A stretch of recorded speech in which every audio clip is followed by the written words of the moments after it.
novel. Jangan lupa like, subscribe, dan bagikan kepada rekan-rekan semuanya. Kita lanjutkan dengan bualan berikutnya. Let's go.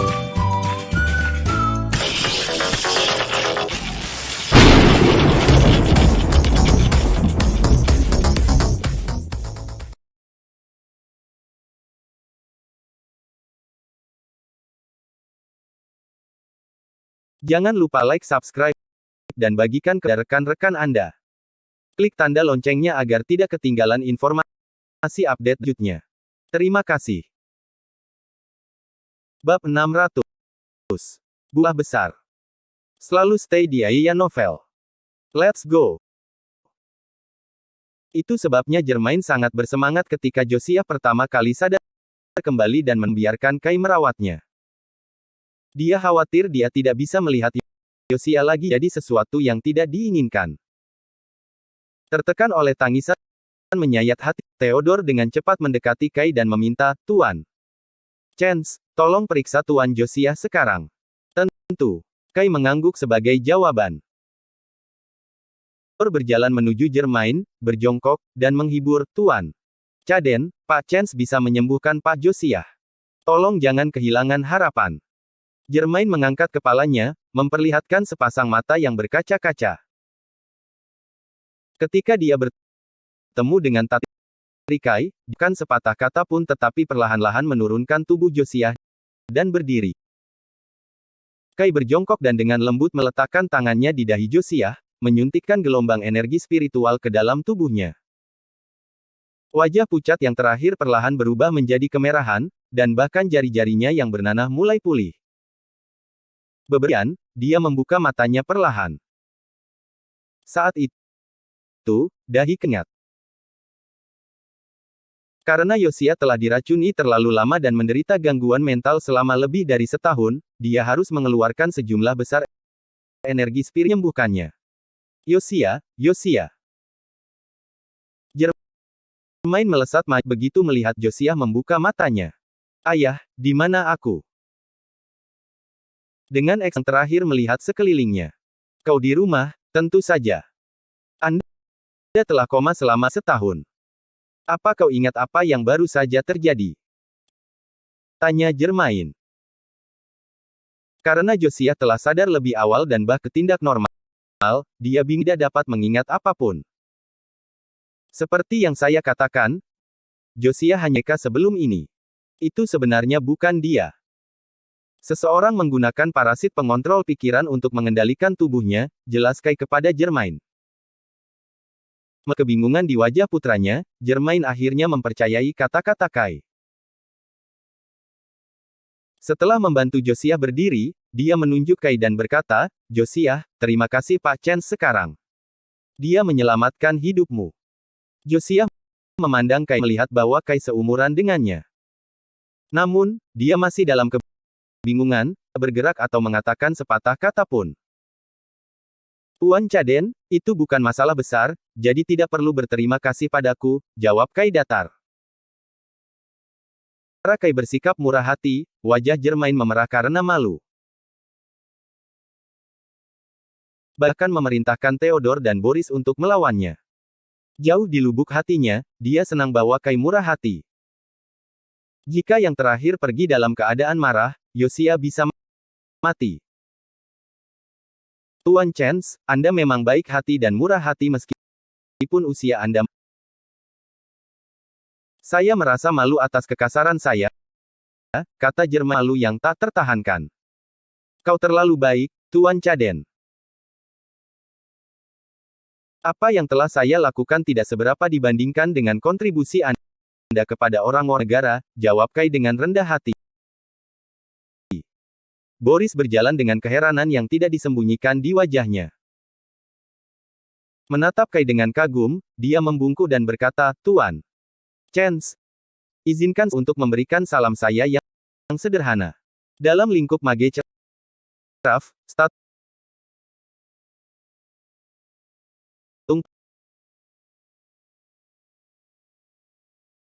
pada kekuatan, Gan juga buru-buru berarah Kai dan membungkuk padanya. menghormati Kai, Galen tidak berani bertindak kurang ajar. Bagaimana Anda menertawakan barusan? Theodore menggeram jidat Boris dan Galen. Setelah mendengar itu, mereka merasa menyesal atas apa yang telah mereka lakukan. Bab 601. Unforgivable. Selalu stay di Aya Novel. Kai tidak ingin dikaitkan dengan Boris dan Gali. Dia berkata kepada Theodore, Jenderal Jackson, sekarang putra Tuan Caden baik-baik saja, kita harus pergi. Kemudian, dia berbalik dan ingin pergi. Karena semuanya sudah beres, dia pikir dia tidak perlu tinggal lebih lama lagi. Adapun bagaimana Germain akan berurusan dengan Boris dan Galen, dia tidak peduli tentang itu. Kai akan pergi, Boris buru-buru menghentikannya dan berseru, Tuan Chance, harap tunggu. Saya punya pertanyaan untuk ditanyakan, dan saya harap Anda bisa mencerahkan saya. Apa itu? Kai tercengang. Tuan Chance, karena parasit pengontrol pikiran telah memasuki Pak Josiah, mengapa Dalang menunggu lebih dari setahun sebelum mengendalikan tubuhnya? Apa niat mereka? Boris bingung. Lagi pula, pemilik parasit hanya menguasai tubuh Josiah pada hari itu, meskipun dia telah bersekongkol melawan Josiah lebih dari setahun yang lalu. Sisanya mengarahkan pandangan mereka ke Kai segera setelah Boris menyuarakan pertanyaannya, karena mereka juga ingin tahu alasannya. Germain, khususnya, ingin mengetahui motif tersembunyi Dalang. Seperti yang saya katakan sebelumnya, Pak Josiah dalam kondisi vegetatif karena gangguan jiwa akibat ketakutan, bukan karena keracunan.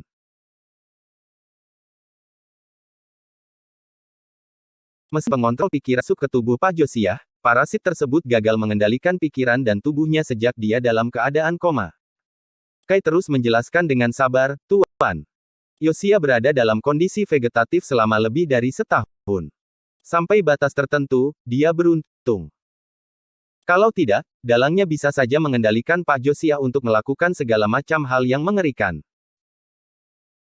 Sebelumnya, Anda secara tidak sengaja merangsang otak Pak Josiah saat melakukan akupuntur padanya untuk mengekstrak racun. Parasit yang mengendalikan pikiran mengambil kesempatan untuk mengendalikan tubuhnya, yang mengarah pada apa yang baru saja kita lihat. Boris merona karena malu mengetahui bahwa parasit itu berhasil mengendalikan Josiah karena perawatannya. Pada saat itu, dia merasa malu dan berharap tanah bisa terbuka dan menelannya. Tuan Chance, bisakah Anda memberitahu saya siapa yang melakukan hal seperti itu pada putra saya? Germain sangat ingin mengetahui dalang di baliknya. Aku sudah menyebutkannya sebelumnya. Parasit yang mengendalikan Mapleton. Karena dalang dapat mengolah parasit sebesar itu, mereka pasti memiliki kedudukan yang menonjol di sana. Namun, saya tidak yakin tentang niat mereka, jawab Kai. Saat Germain terdiam dan mengerutkan kening, matanya berkilat mengancam. Theodore beralasan, aku tahu kenapa. Mapleton ingin melonggarkan penjagaan pada mereka melalui metode ini. Karena semua Mapleton pandai menggunakan racun, pemerintah mengatur dan mengontrol mereka secara ketat untuk mencegah kepanikan moral terjadi.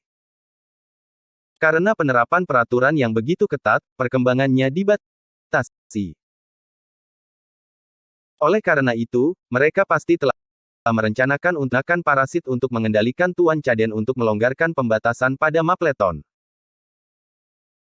Karena mereka tidak berani menargetkan Pak Caden secara langsung, mereka memilih Pak Josiah. Setelah mendengar analisisnya, Germain mengangguk sebagai jawaban. Kamu benar. Saya percaya itulah alasannya. Lagi pula, dari sekali, membuat permintaan seperti itu. Karena masalahnya terlalu rumit, Kai menahan diri untuk tidak mengomentarinya. Diliputi amarah, Germain menginstruksikan Theodore, Theodore, saya tidak peduli metode apa yang Anda gunakan. Temukan Mapleton yang bersembunyi di Jadeboraf sekarang.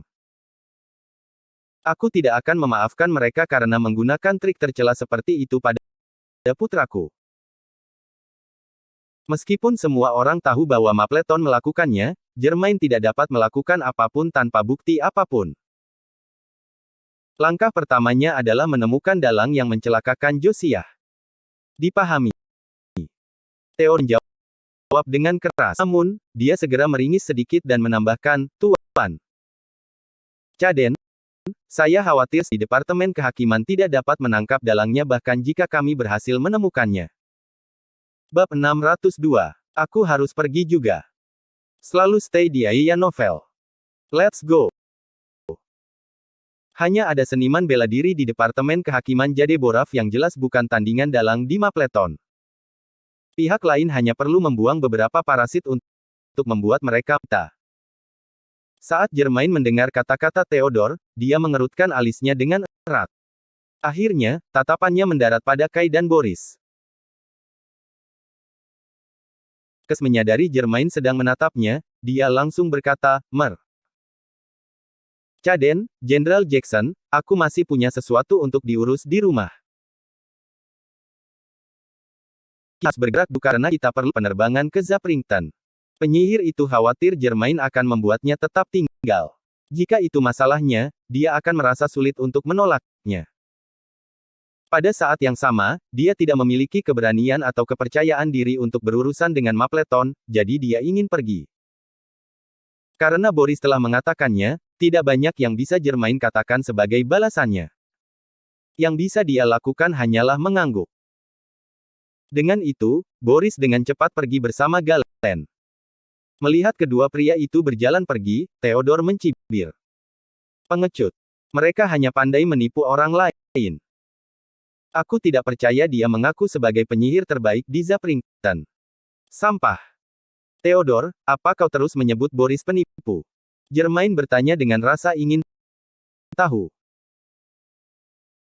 Sebelumnya, dia disibukkan dengan menyelamatkan putranya, jadi dia tidak peduli ketika Theodore menyebut Boris penipu.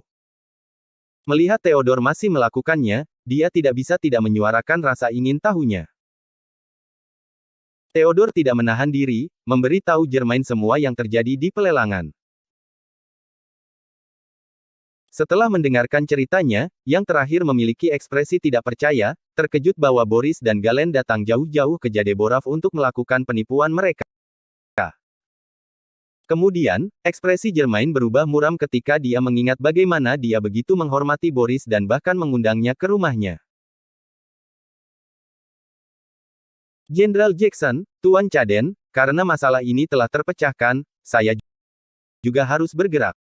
Aku masih harus buru-buru kembali ke Horrington hari ini, kata Kai.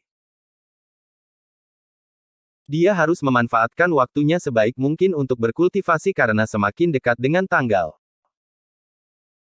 Terlebih lagi, ramalan yang diberikan Dante kepadanya sebelum dia meninggal membuat Kai sangat bingung. Dia tidak tahu apakah berkah kemalagunya pada tanggal 15 Juli. Melihat Kai akan pergi, Germain menjadi tampak cemas dan dengan cepat memberi isyarat kepada Theodore dengan tatapannya. Theodore memahami sinyalnya dan berkata, Tuan Chance, Anda melihat dengan mata kepala sendiri bahwa dalang dari Mapleton sudah ada di Jadeboraf dan bahkan telah merugikan Pak Josiah. Jika kita tidak segera menemukan mereka, saya khawatir mereka akan melanjutkan tindakan jahat mereka. Namun mengingat keterbatasan kemampuan Departemen Kehakiman, akan sulit untuk menemukan. Saya harap Anda dapat tinggal di Jadeboraf selama beberapa hari lagi dan membantu kami.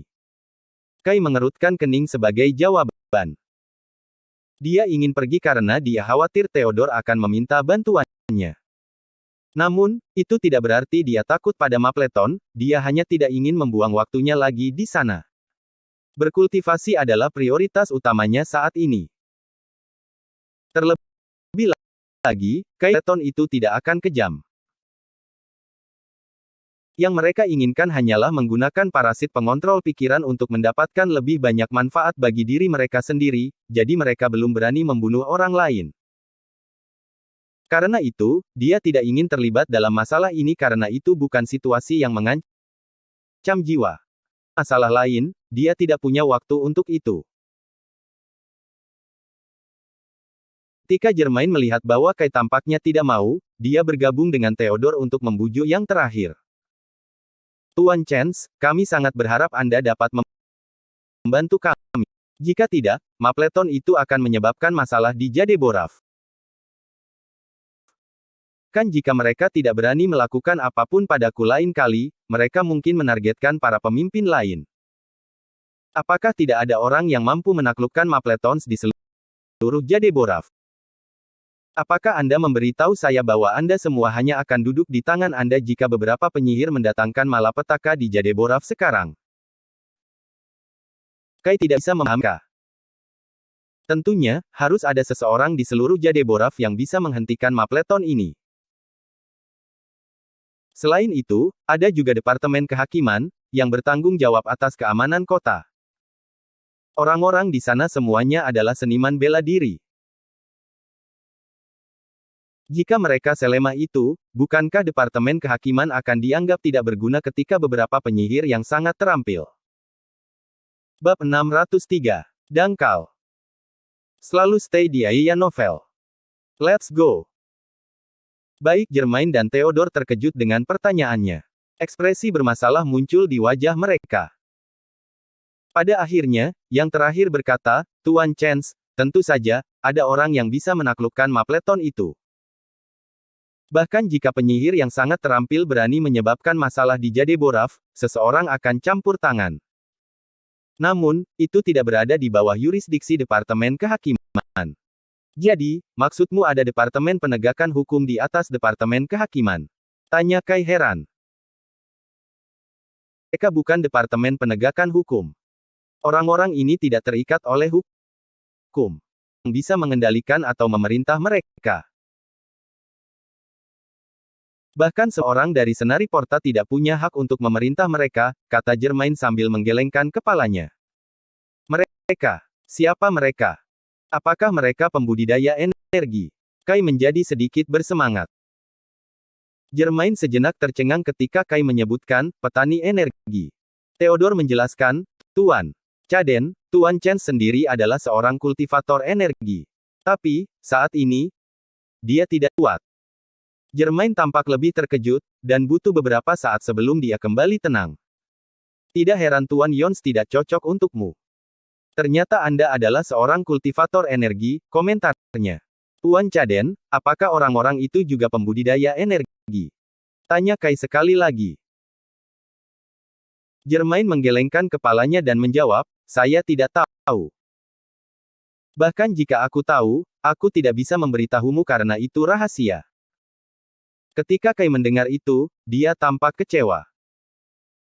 Tuan Chance, itu memang rahasia. Dia sendiri hampir tidak tahu banyak tentangnya. Itu sebabnya kami tidak bisa meminta Tuan mereka. Tolong, Tuan Chance, Anda harus membantu kami. Kai mengerutkan alisnya. Dia benar-benar tidak ingin terlibat. Tuan Chance, apakah kamu khawatir Coopers akan membalas dendam padamu jika kamu tinggal di Jadeboraf? Saya dapat memperingatkan Coopers untuk menjauh dari Anda selama waktu Anda di kota.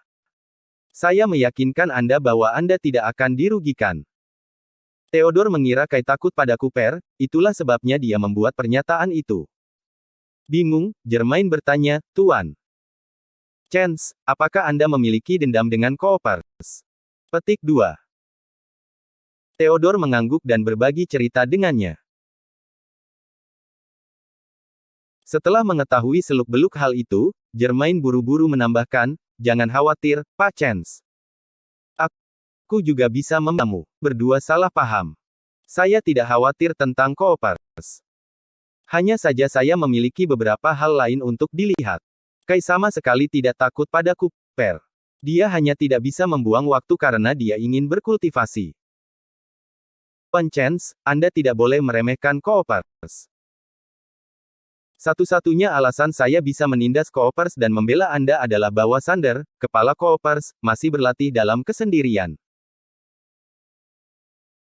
Begitu dia keluar dan mengetahui bahwa Anda telah membunuh putranya, saya khawatir dia tidak akan repot-repot menunjukkan rasa hormat kepada saya saat itu, kata Germain. Kai kaget mendengarnya. Apakah Cooper sekuat itu? Bagaimanapun, Germain adalah kepala senari Porta. Dia adalah seseorang yang bahkan Theodore harus bersikap hormat. Dan, tidak terpikirkan bahwa Coopers berani menunjukkan ketidakpedulian padanya. Germain menghela nafas dan tidak mengatakan. Di sisi lain, Theodore menjelaskan, Tuan Chance, ada sesuatu yang tidak Anda sadari. Coopers lebih kuat dari yang Anda pikirkan. Sander dan keluarganya hanyalah cabang jaminan dari keluarga Cooper yang sebenarnya. Keluarga mereka memegang kekuasaan dan pengaruh yang sangat besar di seluruh Jadeboraf, bahkan di seluruh wilayah utara, tapi mereka tidak terlalu mencolok. Kai agak terkejut dengan wahyu itu. Dia tidak menyangka Cooper yang dialah sebagian kecil dari keluarga Cooper yang sebenarnya. Tuan Chance, semua yang Anda lihat adalah dangkal. Air mengalir jauh di Jadeboraf. Kebanyakan orang biasa bahkan tidak akan dapat melihat keluarga yang benar-benar kuat. Beberapa bahkan belum pernah mendengarnya, keluh Germain. 104. Terlalu sederhana. Selalu stay di Aya Novel. Let's go. Saat Kai mendengarkan penjelasan Germain, dia merasa semakin tertekan. Sebagai seorang kultivator sendiri, dia berpikir bahwa dia tidak tertandingi, meskipun tidak sampai tidak terkalahkan, karena dia selalu mampu menghancurkan musuh-musuhnya dengan mudah. Baru kemudian disebut lawannya adalah kentang goreng kecil. Dia belum pernah bertemu dengan keluarga yang benar-benar kuat. Namun, hal itu tidak membuat Kai takut. Lagi pula, dia tidak ada hubungannya dengan keluarga yang kuat itu. Selama mereka tidak menimbulkan masalah baginya, Kai tidak akan memprovokasi mereka juga. Yang ingin dia lakukan hanyalah mencari tahu latar belakang keluarganya dan apakah ibunya masih hidup. Khawatir Kai mungkin takut, Theodore bersuara, Tuan Chance, Anda tidak perlu khawatir. Kecolok itu tidak akan menargetkan orang tertentu begitu saja. Jadi, di Jadeboraf, kami masih berurusan dengan keluarga kaya dan bangsawan yang beredar. Kai mengangguk dan berkata, baiklah kalau begitu. Saya benar-benar memiliki beberapa hal mendesak untuk diperhatikan, jadi saya tidak akan bisa tinggal di Jadeboraf terlalu lama. Aku bisa tinggal di sini selama 3 hari dan membantu kalian menemukan Mapleton. Saat Theodore mendengar janjinya, dia senang. Terima kasih, Tuan Chance. Dengan Anda di sekitar, orang-orang dari Mapleton tidak akan bisa pergi. Mapleton itu tidak akan bisa melarikan diri begitu Kai, yang adalah seorang pembudidaya energi, bergerak. Germain juga mengungkapkan rasa terima kasihnya. Terima kasih, Tuan Chance. Kai melontarkan mereka setengah tersenyum. Tuan Caden, tidak perlu berterima kasih padaku dulu. Jika saya tidak dapat menemukannya dalam 3 hari ke depan, saya masih harus pergi. Tidak masalah. Saya yakin mereka dapat ditemukan dalam 3 hari. Jika tidak, waktu yang saya habiskan di Senari Porta akan sia-sia. Germain sangat yakin bahwa dia dapat dengan mudah menemukan kelompok orang dari Mapleton itu. Begitu mereka ditemukan, yang perlu Kai lakukan hanyalah membuat mereka tetap tinggal. Setelah diskusi singkat, Kai pergi bersama Theodore. Adapun Josephine lainnya, mereka masih menunggu Kai di pelelangan di rumah lelang Jausden. Setiap anggota keluarga Bailey masih ada di sana. Tidak ada yang berani pergi. Ketika Samuel melihat Kai telah kembali, dia bertanya dengan tergesa-gesa, Tuan Chance, bagaimana hasilnya? Apakah putra Tuan Caden sudah sembuh? Kai telah menyembuhkan putra Germain, maka hidupnya di Jadeboraf akan lancar. Lagi pula, dia akan bisa menyelesaikan banyak hal dengan mudah jika dia memenangkan hati seorang pemimpin di Senari Porta. Kai menjawab dengan acuh. Tak acuh, itu hanya gangguan mental. Tidak ada yang serius. Dia kan apapun tentang parasit pengontrol pikiran. dia melakukannya, Samuel dan yang lainnya mungkin tidak mengerti apa yang dia bicarakan. Mereka hanya seniman bela diri dan karenanya tidak terbiasa dengan hal-hal yang berhubungan dengan penyihir. Raut keheranan muncul di wajah Tristan. Josiah lebih dari 1 tahun sekarang. Tidak ada dokter atau ahli yang mampu. Bagaimana Anda bisa mengatakan itu tidak serius? Tuan Chance, itu pasti karena keterampilan medismu sangat bagus sehingga dia menjadi sehat begitu kamu merawatnya. Betul sekali. Saya yakin itu masalahnya. Tuan Chance, Anda terlalu rendah hati, Samuel menimpali. Kebetulan, apakah Boris dan Galen memberimu masalah? Walter tahu Germain juga mengundang kedua pria itu, jadi dia yakin akan terjadi konflik antara mereka dan Kai. Theodore memotong sebelum Kai bisa menjawab dan berkata, kedua penipu itu telah pergi ke Zaprington dengan ekor di antara kaki mereka.